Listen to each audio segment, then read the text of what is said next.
Good, goodbye shot. Good. There you go.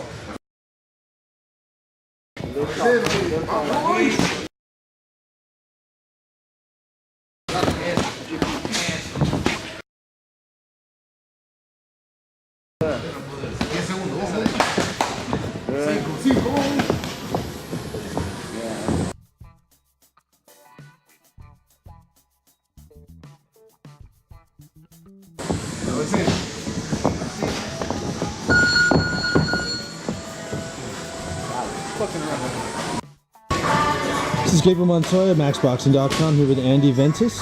We're talking, just watched them spar about what, 6 rounds? Six rounds, yeah. How'd you feel? Felt good. I feel strong. Sparring with a guy who's about 15, 20 pounds heavier, so I'm fighting at 132. So I feel really good. I feel strong. I feel in shape. I've been doing the hypoxic training for this fight, so I feel great.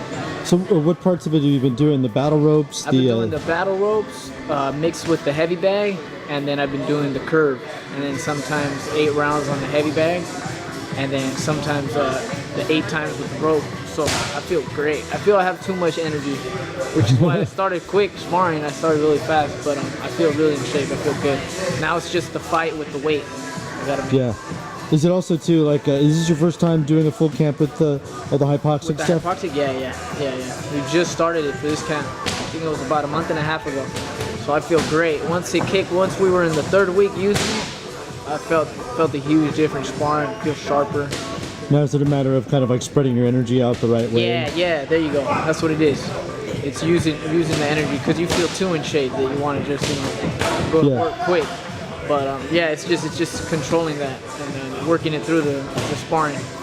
Bruno talked about how you feel like you recover faster, like in between rounds. Is that what you find? If you had a hard round, you come back, you feel tired.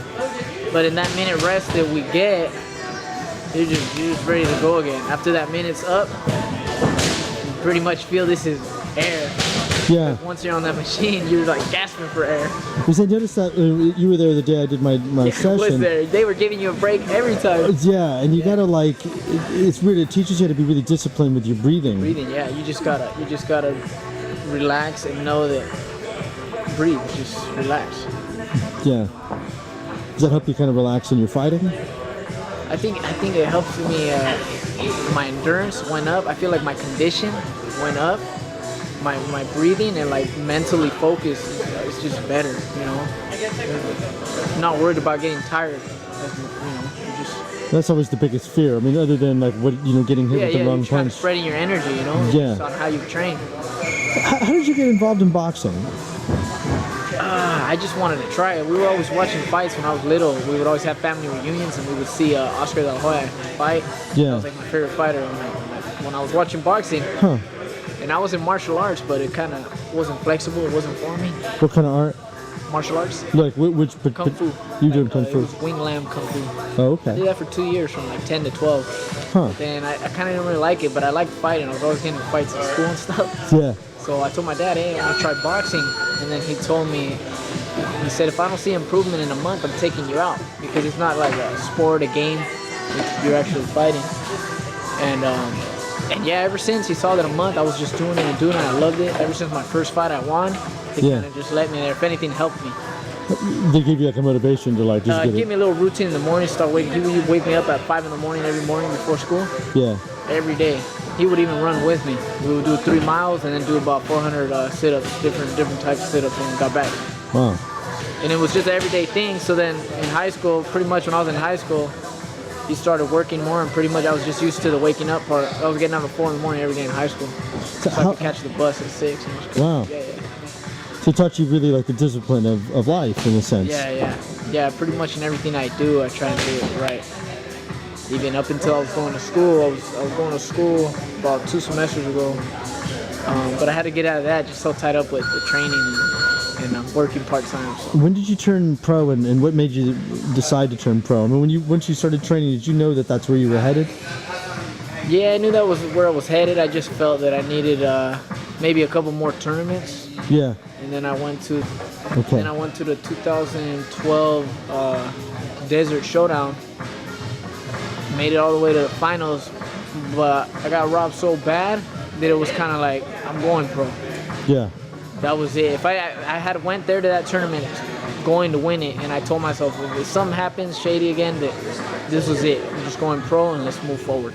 Yeah, yeah. So ever since then, I turned pro last year in October. And ever since then, 6 fights. This will be my 7th, 6 rounds. What do you know about your opponent?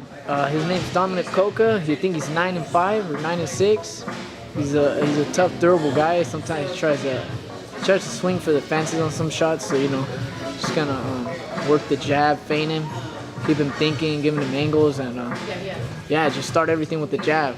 I got a good jab, so I got to use it. You think at this point you're kind of coming into your own and learning who you are as a pro? Now you're mixing in this other thing, which is working out the way you are. Yeah, I feel my game plan is always, you know, my fight's always been starting slow. It's just a matter of I needed more rounds to finish my guy, so I'm getting 6 rounds. So is this your first 6? First 6, yeah. Oh, okay. So I'm excited. Yeah, I'm excited, and I can't wait. That was always the problem fighting 4-rounders. The guys were almost out on the 4th round, and then fight was over, you know? Now you get to finish. Now I get to finish, so I'm excited. All right, man. Well, good luck to you.